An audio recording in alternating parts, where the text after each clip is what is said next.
அண்மைச் செய்தி. கேரளாவின் வயநாட்டில் ஏற்பட்டுள்ள நிலச்சரிவு குறித்து தென்மண்டல தேசிய பசுமை தீர்ப்பாயம் தாமாக முன்வந்து வழக்காக விசாரிப்பதாக அறிவிப்பை வெளியிட்டிருக்கிறது.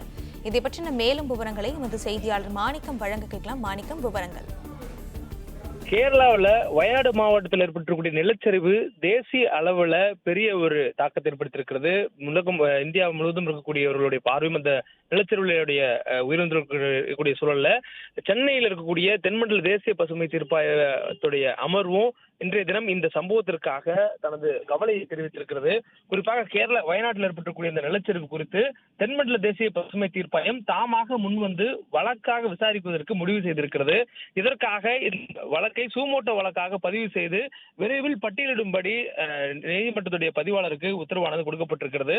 தொடர்ந்து இந்த நிலச்சரிவு ஏற்பட்ட பகுதிகளில் உள்ள சுரங்கம், குவாரிகள், சாலைகள், கட்டுமான திட்டங்கள் குறித்த விவரங்களை தயார் செய்யுமாறு கேரள அரசு வழக்கறிஞருக்கு தீர்ப்பாயம் வலியுறுத்தியிருக்கிறது. மேலும் இந்த வழக்கு விசாரணைக்கு வரக்கூடிய சூழல்ல இந்த சம்பவம் தொடர்பாக தென்மண்டல தேசிய பசுமை தீர்ப்பாயம் தனது கவலையை தெரிவித்திருக்கிறது. வயநாட்டில் நடந்த நிலச்சரிவு சம்பவம் தொடர்பான தனது கவலையை பதிவு செய்ததுடன் இதை வழக்காக விசாரிக்க வேண்டிய அவசியம் இருப்பதனால் அதற்கு பட்டியலிடுவதற்கான உத்தரவும் கொடுக்கப்பட்டிருக்கிறது. அதே நேரத்தில் இந்த வழக்கு தொடர்பான ஆவணங்கள் சமர்ப்பிப்பதற்கு கேரளா சார்பாக வழக்கறிஞருக்கு இந்த வழக்கானது அறிவுரையானது கொடுக்கப்பட்டிருக்கிறது.